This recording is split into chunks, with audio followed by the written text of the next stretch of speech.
You want Wait, a life hold on. jacket? I have a life jacket for you. Yeah, Okay. put that on. All right, the masks and the snorkels are packed. The knife and mesh bag are securely put in place, and the buoyancy control device is nowhere to be found. It's time to take the high road.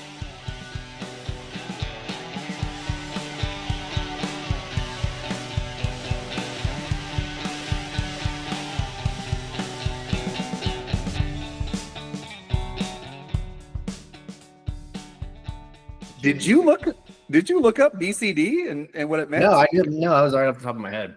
I mean, that was a very good reference. I didn't know. I'm kind of shocked you knew that much about scuba diving. No, the internet here is pretty quick. Oh, you did research. Okay. Well, once again, I did not. I mean, Yeah. I do have a lot of buoyancy without my BCD on. Right. There she goes. I was like, watch the vulgarness. Her first statement is about her buoyancy. You know what she's referencing, right? No. I thought she was referencing like you're holding her down, so she needs more buoyancy. Yeah, let's go with that. Sometimes I'm dead weight for sure. Mhm. All right, so Jake, you're still in Guam, Jake, hanging out with who? Why don't you introduce us? Yes, I'm in Guam still. I know we did last week's episode. I was already in Guam, but I wanted to make sure we talked about Hawaii. One, because that's where I met Laurel, and I just wanted to make sure that the audience got a little taste of Hawaii before we just talked about Guam. But yes, this is my friend Laurel. Hi. She's not gonna look at the camera because she right. Nope. But yeah, so I've been friends with her since 2007. Yep. I met her on Hawaii with a bunch of Marine buddies and corpsmen and civilians, or just locals on Oahu, and we just became friends through our group of 30 friends, and ended up being her roommate last couple months. I was on island back in 2008. And then I went off to my next duty station, and she stayed on island. But then later on went in the Coast Guard, so she's got to see some of the U.S. and a lot of the world. And I think she's going to be a fun interview about just random stuff. And hopefully she doesn't talk about too many revealing things from Hawaii about what our crew was up to. But yeah, so now I'm here. She got stationed here as Coast Guard in Guam about 6 months ago. So I thought I'd come out here and visit her, and just finished my scuba qual yesterday. So super cool. She's a pro. Hopefully I can keep up with her when we start diving this week. So Laurel, this is James. You've never really met in person. He's my best friend from high school. Hi, James. I don't like talking about him too much with my Hawaii friends because it's just a part of my life I don't want to expose you guys to. It's okay. I understand how it is to be embarrassed. Well, speaking of that, you said there's about 30 friends there, and we all know, Laura, we all know Jake's probably in the lower half. So where would you rank him amongst those 30 friends from like 15 to 30? Oh, ouch. I'm probably a solid number 28. Yeah, oh, nice, Jake. Where are you ranking? Where are you ranking yourself for me, or ranking me for the top for the 30? Oh, I ranked myself for you. No, she's probably top 10. I was saying, what do you rank Jake as a friends of the 30? Because he said there was 30. Oh, well, that's much different. Geez, talk about on the spot. Top 10. Just top shotgunner question.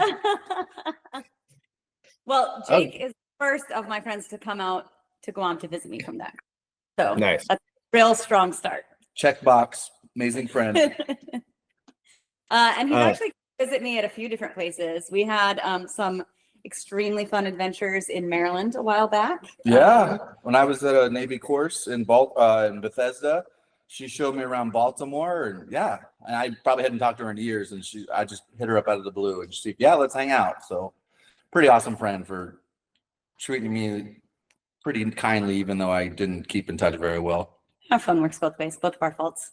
Anyway, here we are now. He also came and visited me in Alabama when I was stationed there. Mobile, Alabama. Guam. Yeah. Yeah, so she was 9 hours away from me from Dallas to Mobile, and she got stationed there, and finally went and visited her. I was like, oh, I can make this trip probably every couple months and hang out in Mobile, and then go to Destin, which is a couple hours away where Josh and Megan are. And then a month after hanging out with her or seeing her, she's like, oh, guess what? I got orders to Guam. It's like, that's going to be super convenient to visit you now. Yeah. So Laura, what was like the biggest thing, like change in your life that you noticed when you moved to Guam? Like Or was there Lifestyle. nothing? Yeah. What? I mean, I didn't even know where Guam was until he brought it up a couple weeks ago. So When I got orders to Guam, I also didn't know where Guam was. So it's one of those things where I knew it was part of the US. I knew it was kind of in the Pacific, but until you get out the map, you don't really realize how far it is. I would say the biggest thing with moving is kind of the same throughout your career. Is like every place that I've gone, you go, you meet these awesome people, you make this really good group of friends, and then boom, time to move, and you have to start all over again, which gets a little bit more tiring the older you get. It's like harder to move to a new place in your 40s and be like, time to start over. Like, hey, who wants to be my friend? But Guam has incredible dive community, which is one of my favorite things. And it's one of the least expensive places in the US to dive and have really epic experiences. So that's kind of what I've just sunken into here. But I'm bummed. And it's also a new job for me. Oh yeah, I'm getting used to that. let's backtrack. What does Laurel do in the Coast Guard? In the Coast Guard, I do marine environmental response. So oil spills, hazmat, and then also mass casualty is kind of my normal specialty. We do some regulations as well. Out here, what I'm primarily doing is waterways management. So writing safety zones and security zones for the Navy, predominantly out here. Yep. Super exciting stuff. It is. it sounds exciting. I don't know anything about it, but it sounds great. Nerd alert. Super nerd. Yeah. Well, but you talked about scuba diving. It looks like you got Jake. He caught the bug too, the scuba-ing bug, which I don't know how that's going to translate in Texas. Is there a lot of scuba over in Texas? Murky waters of Corpus Christi and Houston, where either I'll get sold into human slavery or eaten by a muddy shark. I don't know. Maybe you can find my phone. You can go find my phone that we lost back in 2021.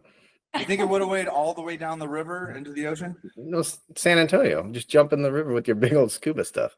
Well, and I didn't know, as far as I knew, but I didn't, we talked about it in class, how your buoyancy is different in freshwater than it is in saltwater. And then also your like oxygen use at elevation and diving in freshwater or saltwater is different tables, if what they call it.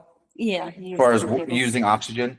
But I'm honestly super excited. It's expensive to get into. I haven't bought my BC or any major equipment, my regulator. I just bought the fins and the goggles and kind of the accessories, if you will.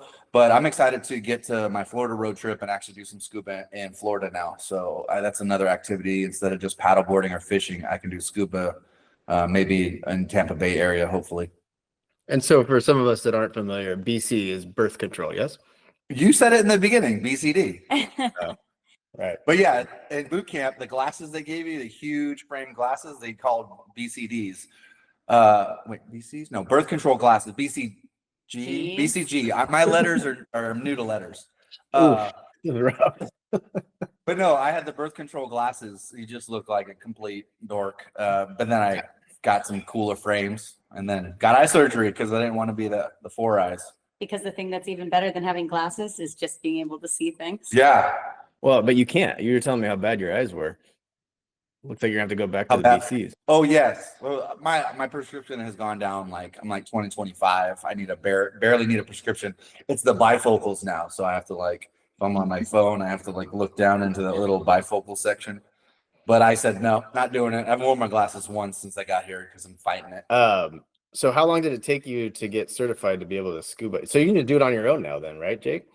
Like you can just go out. Yes, I can do it. I mean, I wouldn't do it on my own because it's recommended always dive in with a buddy. But I can go to a shop. It's like electric.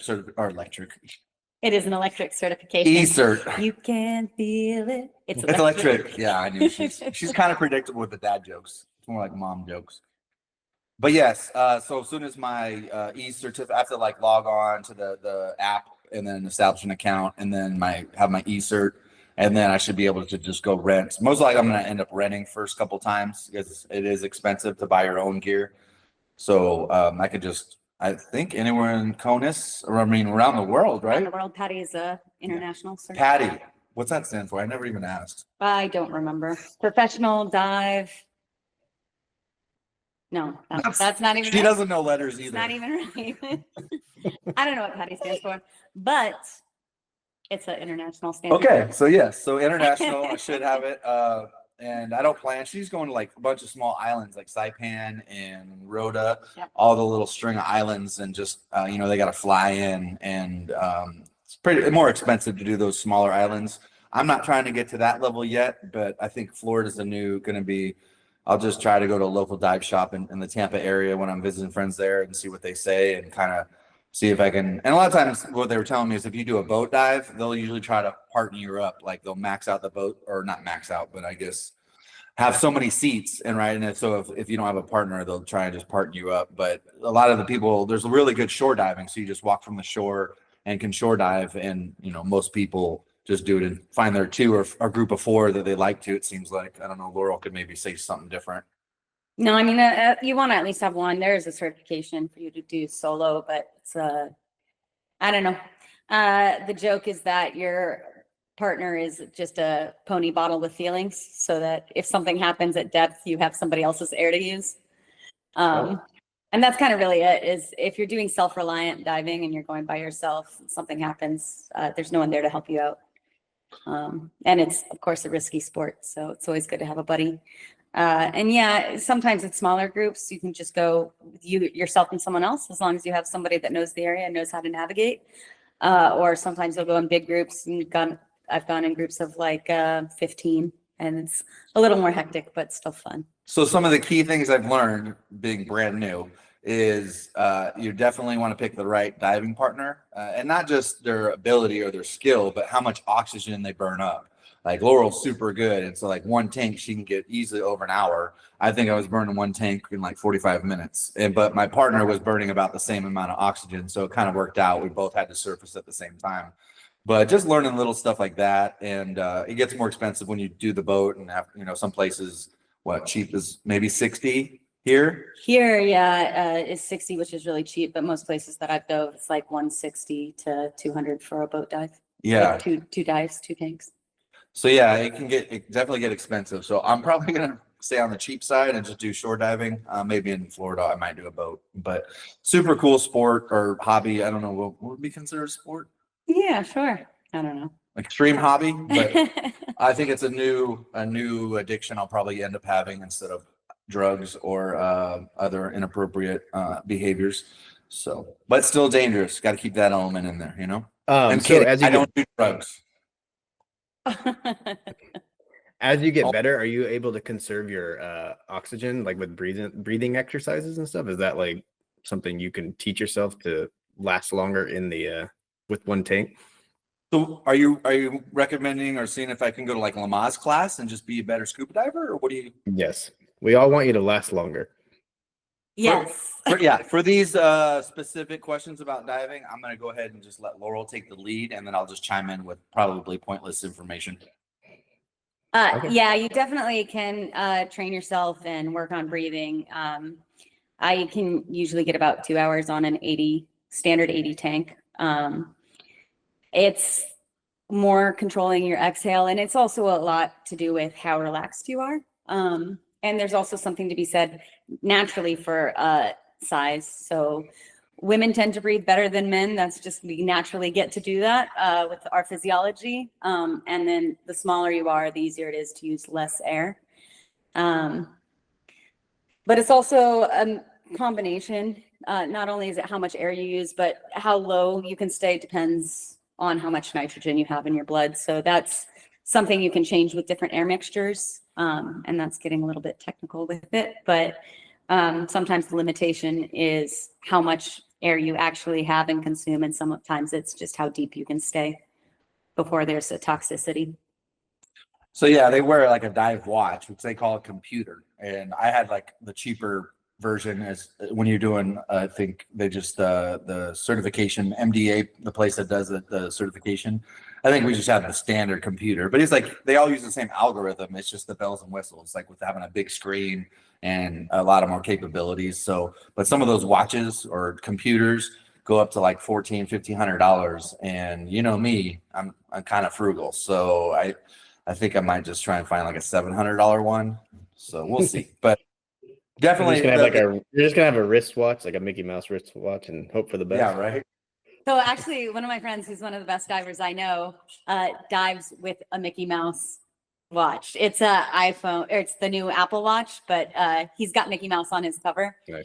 And so he actually does dive with a Mickey Mouse watch. You know, pacing myself. I don't want to just buy all the expensive equipment and then realize, oh, I'm back in Texas and never get to dive. So I'm going to kind of figure it out as I go. I might just rent for a little while, and then just kind of, I don't want to jump head first into this. You know, that's so never it's better smart to when go you're fin diving.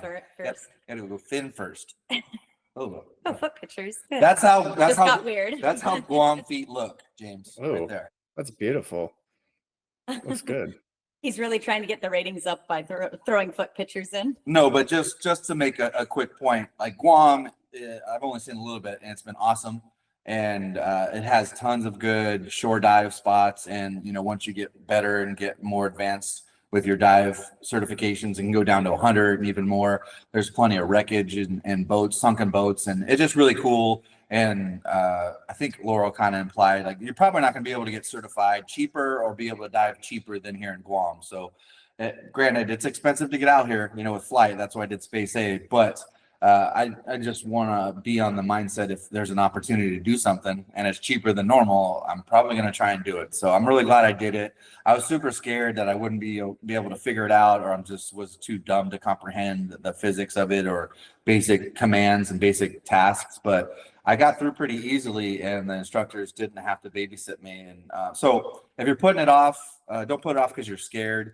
I understand if it's $1,000 in San Diego to get certified, like, yeah, that's a tall order, but absolutely, I think your average person that is comfortable in the water with swimming or open water swim in the ocean should try it sooner rather than later, because I would have loved to have been able to do 3 or 4 dives in one day at 25 rather than be hurting after 2 tanks at 43 and ready to call it a night. So just try it sooner rather than later if you're interested. So does it take its toll on you, like physically? Like you can feel it? Is that vodka? It does, because just everywhere from your ankles being in shape from doing that flutter kick and learning like more efficient kick techniques, to just swimming against the current, to, you know, just the stress of being underwater. Laurel and her group go 3 or 4 tanks in like 4 or 5 hours, like crazy numbers. And I was kind of done after we did 3 tanks yesterday, probably, you know, close to 3 hours underwater. And I was just kind of spent. It's almost like sitting on the beach all day in the sun, and then all of a sudden you're just, you know, dead tired when you get home. Laurel's in dive shape though, so she's like a mermaid, just has to walk on water most of the time. So Laurel, do you have a favorite time that you've gone diving? Have you seen something cool or a story that you like to tell? We got like 5. Talked about a couple of them last night. So let's keep it down to 1 or 2, because she's got probably dozens. Wow. Yeah, so diving it's very different, not just around the world, but even just one site to the next, going up the beach a little bit. My favorite time of day to dive is sunrise. You get different things at night versus day. And definitely lots of different stories and cool things. I've done a live aboard in Bimini with great hammerhead sharks and tiger sharks during their breeding season, which was pretty epic. But even just last night, a couple friends of mine and I went out for a sunset dive, and there was 4 little black tip sharks that were doing feeding frenzy. So they were in a school of skipjacks, just eating these little guys. And we were able to kind of sit back and float on our backs and look up, and you could see the sunset sun rays coming down through the water, and just kind of the silhouette of these 4 sharks, just watching them hunt and swimming around in circles. Beautiful lighting. A little later in that dive, hung out with a little eel for a while. So it's just kind of a really nice place to turn everything off. You can't have any electronics when you're down there other than your dive computer. And it's a different relationship underwater because you can't use normal speech. So you get a good dive buddy and you have a lot of pantomime and Shark. Yeah, one of those things where you get to know each other in a very different way when you can't talk and when your life is dependent on each other. So my favorite signal during the class, because they teach you different stuff, like, you know, low on air or I'm out of air. I kind of talked to you about it, James. My sign language, my go-to was, I don't know, like in the water, just like, I don't know what you mean, because they would say like this, and it's like, oh, a 3-minute safety stop, and I forgot that's what it was, and I was just like, I just did this in the water. So you were really helpful out there, just this the whole time. Shrug. You know, it can be frustrating because it's like you can't just talk verbally to clarify, and so I'm kind of a caveman. I get frustrated when I'm like, I don't know what you're saying. But it was blast. I'm super excited to do some more dives before I leave, and yeah, I'm kind of bummed that I don't get to stay longer, but got to head back for my road trips back in Conus. I was with a group of friends the other night, and because there was multiple of us and we were on different airs, a couple people were going to go back to the cars, and me and my other friend were going to stay down. But my friend had put his keys in my car, and I was trying to explain where my car keys were, and he was just like dying laughing because I just like physically moved him next to me, and then I took the steering wheel and pointed to where I had put my keys, which was on the tire if anyone wants to break into my car. And She's gonna change the spot now. Afterwards, like he went up, and one of the people that was diving with us doesn't dive with us very often, and she was like, "What was that? Do you guys have like your own secret language?" And yeah, kind of a little bit. Yeah, how many dives ballpark do you think you've done? Oh, I am at 261. 261. Wow. I asked her last night. I was like, so the course I did, I went to 60 feet twice. Does that count as a couple dives? Yeah. And I was just like, for me, I'm only gonna count the dives from now on as far as totals, just for my own personal count. I'm also at 282 hours. And then Laurel, tell me what happens at your 100th dive? What do people normally do? I thought this was PG. And well, you don't have to go in description. Just kind of briefly say what you're supposed to do at every 100, or just the first Every 100. 100. The century tradition is that you do your 100th, 200th, 300th naked. And it's supposed to symbolize your comfort underwater and your connection to earth and the sea, because it's very vulnerable and actually a lot of fun. I don't recommend doing it on a boat dive where you live, because the boat captains will probably not appreciate it. But Wait, do you normally do a shore dive, or can it be either it one? can be either one. There's no rules. I, for my 100th, did it naked, and I went to 100 feet on my 100th. And it was a lot of fun. I did sunset so that there were a few less people in the water. I think I'm gonna cap out at like 98 and just kind of stay there. I'm done with scuba diving at 98. Well, and the water is the water's surprisingly warm, so I won't really have any excuses. Yeah, it's so cold down here. About my presentation. But the water magnifies things 2.5 times. Oh yeah, I forgot about that. That's a big fish. I might have to start just diving naked from my first one, right? It's amazing. I will say, for my 200th, one of my friends was out visiting from Hawaii, and it was, I think, his 44th, and for solidarity, he went naked with me on his 44th. So that was pretty cool. I will not be doing that with you. Yeah, Ken? Oh yeah. All right, so moving on from being naked underwater, let's talk about Hawaii. Okay. All right, what did you, how long, or what brought you to Hawaii? Because I know you're originally from California, but why did you go to Hawaii in the first place? I know most of the people that went there were military, but Laurel was a different story. Yeah, so I turned 18, graduated high school 2 weeks later, and went to Hawaii, mostly because I didn't have to live in California anymore. Yeah, boo, California. But I also had applied early action to Hawaii Pacific University, so I got in as a junior. So I went there for college.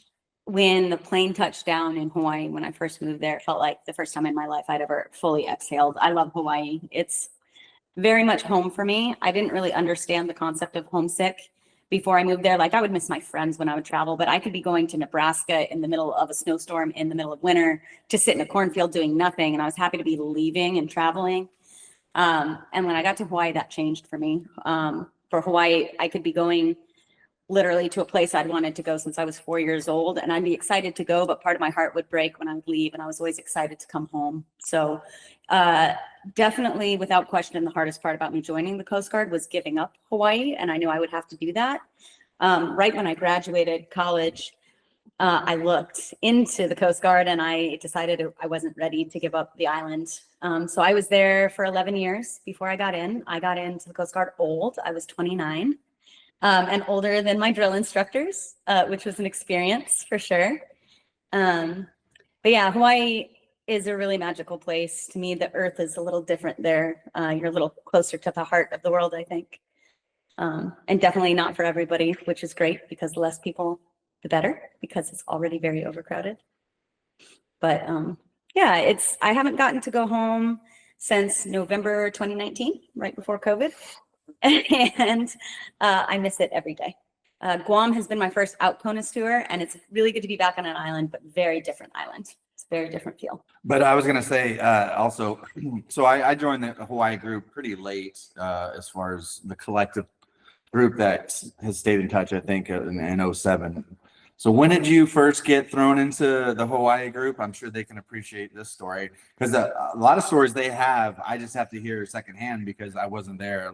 A lot of them met in 04, 05, 06, and I kind of joined 07 and got like the last year and a half with the group. But what threw you into the group that we have from Hawaii? So funny story. I actually was 18 years old and I met Brian Lynch. So everyone from Hawaii just said, "Oh, here we go." So I was living in the dorms, and one of the other corpsmen he worked with was dating one of my roommates. Creeping the 18-year-old at college. So Brian came to a party and he had on these bright red running shoes, and all of us, I mean, Brian was very, very pretty, still is. And all of us were hanging out, and one of my roommates goes, "Do you think he's gay?" And all of us go, "I don't really know." She goes, "I'm going to sleep with him to find out if he's gay or not." And so she did. And afterwards, she was like, "I'm still not really sure." Yeah, it was almost like he was comfortable being gay, but he preferred women. I don't know. It was super. I kind of got that vibe from him too. But yeah, he was just he was so pretty. Light skin, not light skin, but like he's South African. Yeah, South African, but was it blue eyes and like blonde hair? He he had a weird look, but yeah, there was a lot of times where we'd be out and Brian would just be able to close on multiple girls if he wanted to. Usually he only picked one. Brian had this ridiculous six-pack, and I'm like, "What do you do to do that?" And he's like, "Nothing, it's just natural. I don't do sit-ups." I'm like, "Man, sorry." Hey, James can relate. James can relate to having a six-pack without trying, right? Yeah, I have a son who has one that just eats garbage all day. I was never blessed. I wasn't blessed with that. No. We talked one of the episodes we talked about his bod dad since he was a kid. Bod dad. Bod dad. But yeah, so okay, I didn't know it was that early. Yeah, so Okay. I met him when I was 18, and then we stayed friends long after he was not with my roommate anymore. Right, my sophomore year, we got a house that ended up kind of being a little bit of a party house, which worked for me because I didn't have time to go to parties because I was doing a lot of school. I did 2 degrees in 4 years while working my ass off to pay rent. Smarty And pants. so it was good to have people just come to me because then I didn't have to go anywhere. But after his deployment to Afghanistan, he came back and I ran into him at a mall. I hadn't seen him in like probably a year. And he was like, "Hey, we're hanging out. Like, I just moved into this house with these 2 guys who you'll really like," which was Josh and Jamie. Mm-hmm. And we started hanging out and then went to like hanging out every day. It was this big group of people. And it was just such a cool group because everyone had been brought in by one person and we were kind of from all over the place. So it was like, I brought one of my friends from the Navy that was a sub guy. Weirdo. And we met like a girl at a restaurant. She was waitress and brought her in, and like all these just different people from all over, and really great group of humans who I love dearly. And it's been really great because we've stayed connected for the last 19 plus years. Yeah. That's crazy how it was Lynch that connected you with the group. Oh, yeah. Because I met the group through him sleeping with my roommate. But your roommate was a dude. My roommate was a dude. So then I knew this guy's gay for sure. But Brian Lynch worked at the clinic that I worked at in Kaneohe. And I got back from Iraq and I knew Jared, one of our other friends. Me and Jared did not like each other when we first met. And he was in the Laurel's group at the time. This was like 2005. And I was dating somebody that was friends with somebody Jared was dating. And so I got a little exposure hanging out with Jared a couple times, but I just, for whatever reason, never linked up with that Hawaii group.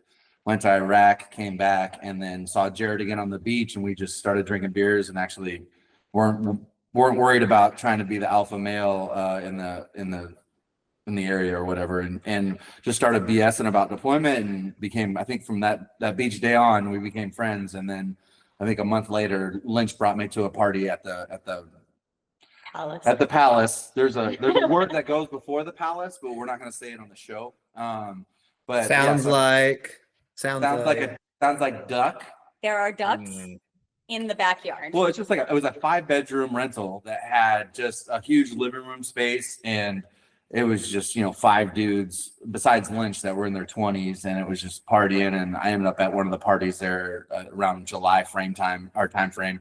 And then I think somebody that was living there in August got reactivated in the Marine Corps and had to go on a deployment or something, and there was a spare room, so it's like dibs. And I think I moved in end of August or September of 2007 before a few of the guys got back from the deployment they were on. And so it was a fun last year on island because of Laurel and that group.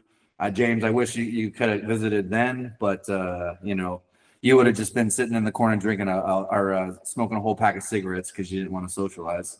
The nice part is, since we left, because everyone kind of dispersed, and the thing about Hawaii is, like Guam, very transient. There's a whole lot of military, and it's one of those things where, like, even if you're not in the military, you end up linked up with someone in the military, and that also will pull you away from the islands. But it's been cool because throughout the years there have been events that have pulled people back together. We've had a couple of really good reunions at weddings, weddings, divorces, funerals, like stuff, events that just bring people together, I feel like Josh and Megan's wedding in 16 is last time I've seen a lot of people. Yeah, we had a camping trip where a lot of us came. Camping in 13 or 14, and then Jared's retirement in 2021, and then Josh's in 2022.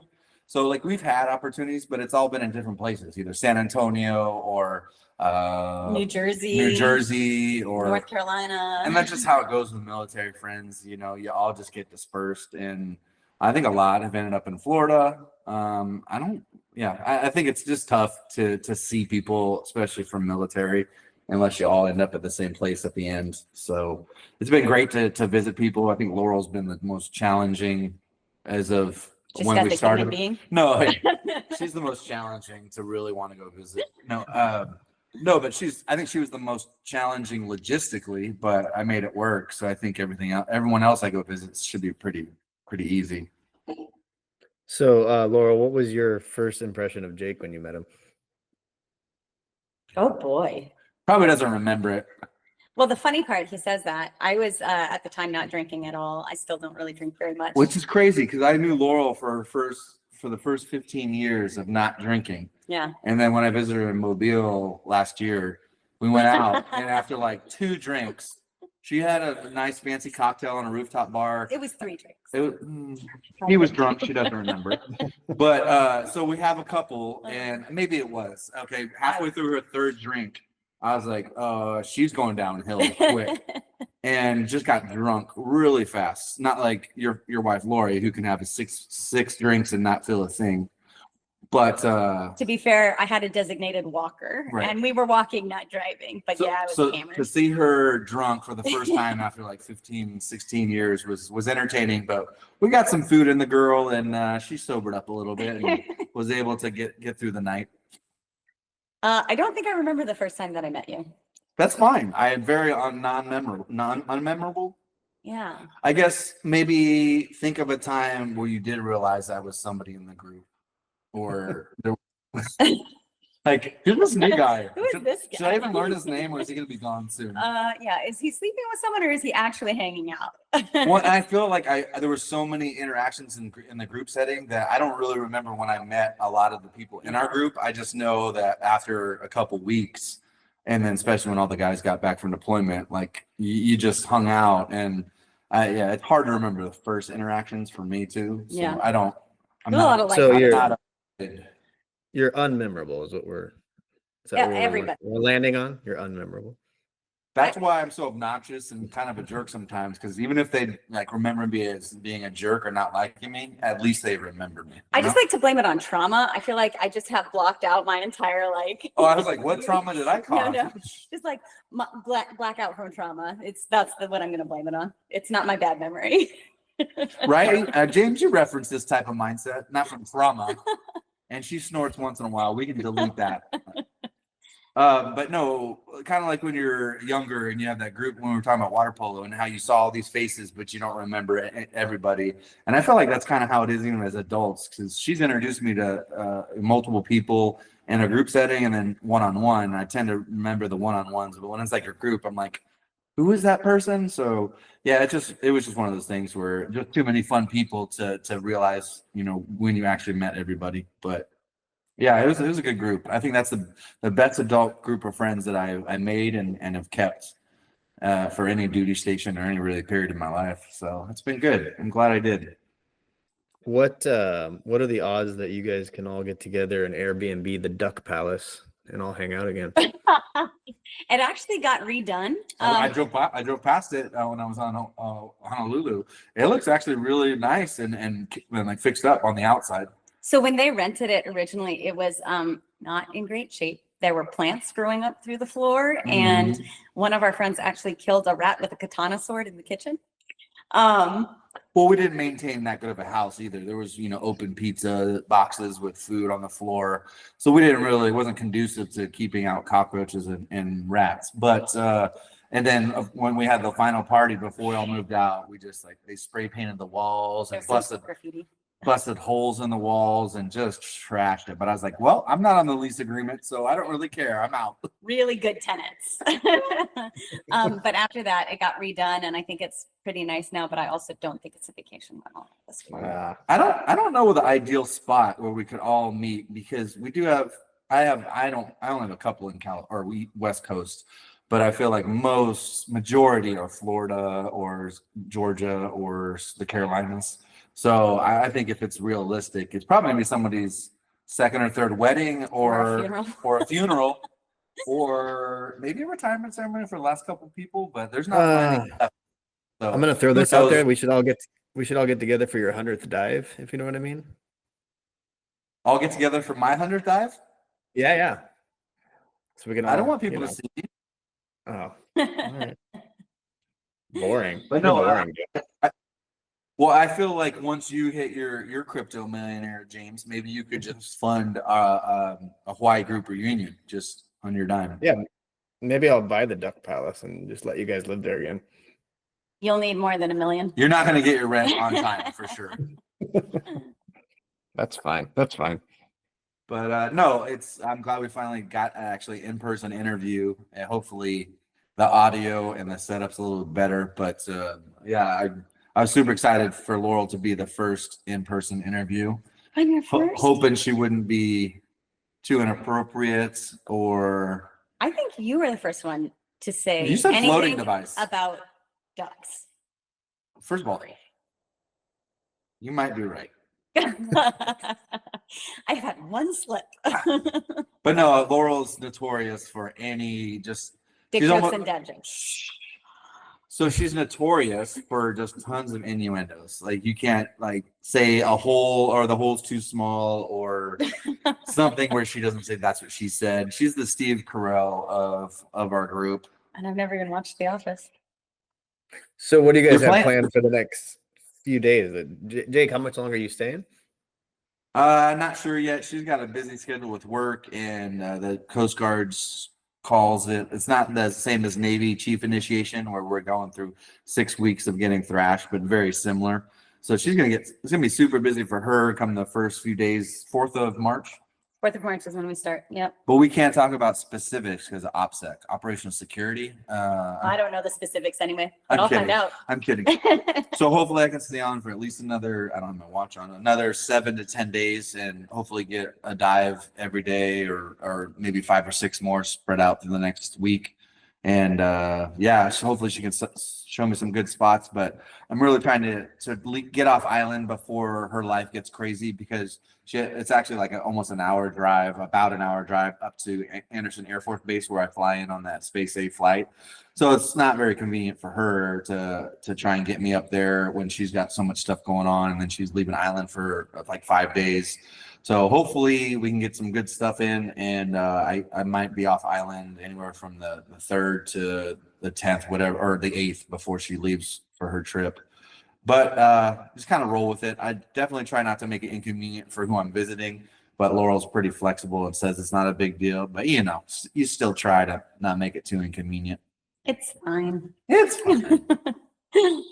So to answer your question, I don't know, James, but at least till the 2nd, I think is a good guesstimate of March. 2nd of June. 2nd of June, yes. It's gonna be No, but I definitely, we might be going another week or a week without recording, just because if I'm trying to do that Space A, maybe we can try and do another interview in Hawaii, and I can actually hit up some of the friends we have there and stay a couple days. I don't know. It's really, I'm at the mercy of, her schedule, the Space A schedule, and, getting back on Honolulu. Because once I get back to Honolulu, I'm just going to do commercial. So I might pay a little more, but I should be able to get a flight within a day or two off island of Oahu. So James, tell me about when you went to Hawaii to visit. We talked about that last episode. Never mind. I obviously have listened to the last episode. She's like, yeah, I've listened to every episode. Love it. Everyone. I'm your biggest fan. Well, I mean, granted, I think I'm trying to make we're trying to make the episodes shorter for like your commute to work, but her commute to work is like 2 minutes, maybe 3. So it's kind of hard to listen. I don't think we're worth sitting in the car just to listen to a podcast. It's not that you're not worth it. So the thing is my diving van is right-hand drive 1992 Daihatsu 3-cylinder. So it sounds a little bit like a jet plane taking off all the time. And that's what I drive when I'm driving far, because I'm usually have all my dive stuff in the back. And so you can't really listen to anything except the van because she demands your full attention. And when I'm in my nice quiet car, it's my 5-minute commute to work. So, and I've already thought of a result for that. Easy fix. Just forget about the road and the other drivers. I mean, I see a lot of people driving with AirPods in, so you can just have it playing on your phone with your AirPods and hear just the noise canceling. Already deaf. Well, doesn't really make it anything. So I feel like she's not giving much effort to listen to our podcast, James, which I think is kind of the standard we're dealing with our 7 listeners. They've dedicated it, but everyone else is just listening to one episode. I'm not into this. I'll try harder, and I've started promoting it to other people. So, stranger danger. Hey, maybe we'll get up to 20 in the next couple of weeks. We'll see. Yeah. And then we'll be seeing the money rolling. Yeah. Then Joe Rogan will be calling us, and he'll be like, "Hey, when can you come to Austin and get on my show?" Is your first sponsor going to be like? Depositories? Lubricant company? Lubricant? Oh, yeah. So that's funny because my mustache, back to diving real quick. So my mustache it makes it hard to get that seal. You got to get the right mask. And like, well, the first day I had to use some chapstick just to help seal it up right here at the top. And he asked me what I do for my mustache. Right. She's like, Vaseline all the way. And I was like, perfect. I just ran out of Vaseline. I need to get some more. So, but no, then it's just like you have like Vaseline, looks like blocky boogers on my mustache while I'm diving, but it helps keep the seal, it's annoying to dive when you have to keep clearing your mask. Glossy boogers is also his Dungeons and Dragons handle. All right. Glossy boogers. What was the question? I think we got off track because of me. No, but it's been a great trip. Super cool that we finally got to do this interview, and I'm already bummed about thinking about leaving. But I got to try and stick to the schedule. I definitely want to more, visit and interview more people on the road. And I can't really do that if I decide to stay on island for another 2 months. 2 months. So I think maybe for the plan next year is as soon as I'm done with New Year's with my sister up in Chicago, I can just come here right away and maybe spend all of January and February here and do some real scuba adventures, maybe on other islands. But Do you For want to- those of you listening, Laurel is violently shaking her head no. well, she's looking at me like, I don't know. We never talked about any of this. Yeah, I don't what are know you why- talking about? Yeah, I never offered for you to say 2 months. And Officially, I did. well, that's true. But she immediately regretted after I'd been here 3 days. You know, I have my ways. She has her ways. And I think it's hard to just immediately mesh, you know, constantly living with somebody. Because when I was her roommate in Hawaii for 3 or 4 months, I was hardly ever there. I was usually over at my, at the time, girlfriend's house. And so I paid my rent on time. I didn't leave a mess, and I was hardly ever there. So kind of an ideal roommate, but we never had to like deal with each other day in, day out for long periods. I think we're both good in small doses. No, I love you all the time. It's one way. Oh. Awkward. Do you want to tell them your favorite story in the world? No, it's fine. You said it was off limits. I'm I gonna said respect it. No. Oh, she's having fun now. Let's get a little risque. I wasn't. No. You're not having fun? Oh, okay, I'm cool. not having any fun. It's just terrible. No, it's just it's not even a fun story. I'll tell it, you know, people will be disappointed. So for the listeners, if we get at least 2 or 3 comments on people asking what's the story, maybe I'll divulge it Share it later. when she's not here. You know. So what I mean? I can't defend myself. Well, I remember it pretty crystal clear, so I feel like my side of the story is going to be pretty accurate, and she'll probably try and defer some facts. You know what was really nice that my friend Jake did for me? This Jake? This one. She has multiple Jakes in her life, I think. I do. I have a problem with Jays in my life. Jake and my friend Josh, who were both 2 super awesome inspirations for me in my career, who were chiefs. In the Navy. In the Navy. When I made chief in the little itty bitty Coast Guard, they came out and pinned me, which was really sweet. And pinning me, for those of you who don't know, is not dirty. They put my anchors. We pinned her down. They put my anchors on the collar for me, which is a really big milestone. So that meant a lot to me. We're gonna do a reenactment. So we would just come up, and she had her uniform on, and we just put on an anchor like that It was very on sweet. each collar. And it's so funny because it's a Coast Guard unit, and then you got 2 bearded dudes showing up that are retired from the Navy, and she has us pin her. As they both limp up to me. Right, we're all both limping up, and she's this young, spry new chief, and we got to pin her. So that was super cool. Actually, it's the first time I'd pinned somebody retired. So yeah, Yeah. but yeah, she's like fast tracking. Like if she had came in the Coast Guard at 18, she'd probably be a Master Chief by now. I'd be so retired by But now. yeah, and she'd be retired. But I'm super happy for her. Like she's done well in the Coast Guard, and I think she's had some pretty cool duty stations. I wish I would have visited her in Charleston and other places that she was stationed, but you know, I was still active duty. And James, you know how that is. I try and visit people as much as I can, but it's a tall order to try and see people annually when you're active duty. And luckily, he got to meet a bunch of my Charleston group Mhm. at my pinning because they also came down. So We partied in Mobile. I got us kicked out of a restaurant for throwing my water. it was pretty funny. James, you can relate. It wasn't like the cop showed up and I had a beer in my hand, but we were actually out on the sidewalk table. And so I could have had a beer if I wanted to, but I tried to do a little joke about sipping the water and implying it was disgusting. And I threw it on the curb, and the waitress didn't find it humorous, told her manager. And then the manager said, "Sir, we're not going to be serving you." And I was like, "Okay." And everyone else just like looked at me like, "You idiot." They served you So that's too what much that was water. one of the Too much water. You had too much water that day. They It couldn't. was serve you actually a anymore? huge water. It was like extra large.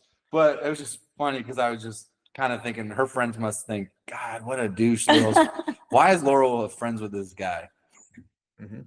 It's common. That's a common thing that people think and wonder. That's fine.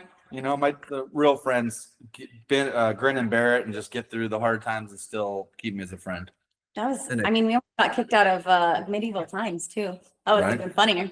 we've had some good. We went to a magic show when I was visiting Baltimore. Good times, very good times. I feel like she's a fun friend. Doesn't want to just sit home and do nothing like some people. Is that feel a like shot that's- at me? No, you're out. You're out coaching. You're out getting deli sandwiches. You're out doing walks in Long Beach. I feel like you're staying active as a middle-aged man, middle-aged dad. Mm-hmm. I I also am. stay as a middle-aged man. Three middle-aged men just hanging out right now. All right, is there anything else you guys want to discuss? Anything we missed? Anything? I don't know. I feel like we talked about Guam. We talked about Hawaii. Is that this? Is that this one? Is that this, Jake? Yes. Oh, yes. Anything else? That's a callback too. That's a callback. I feel like we've talked about everything we kind of briefly discussed prior to starting the recording. Excuse me. Is there anything you'd like to talk about? Yeah. Any questions for us? What of all the places you've been stationed, Laurel, what's your favorite? Every single place has its own unique things. It was really great to get to experience New York City, although I don't think I would like to go back.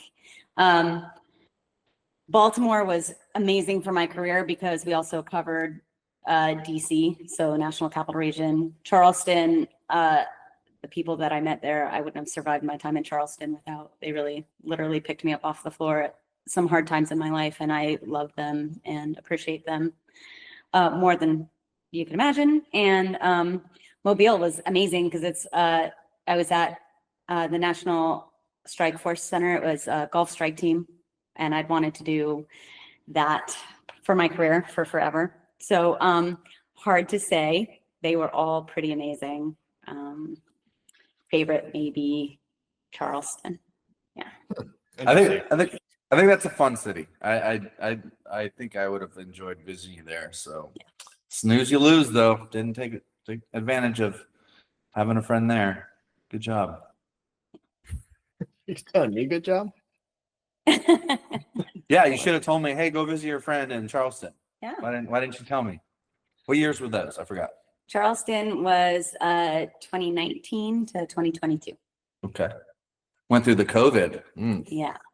Which again, great. I had a solid group of people there and we hung out and partied in our houses instead of at the bars, which was good because I'm mostly deaf.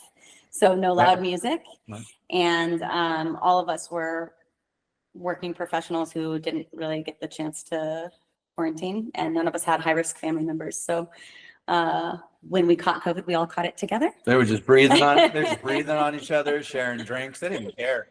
Yeah, well, going to work, going home. I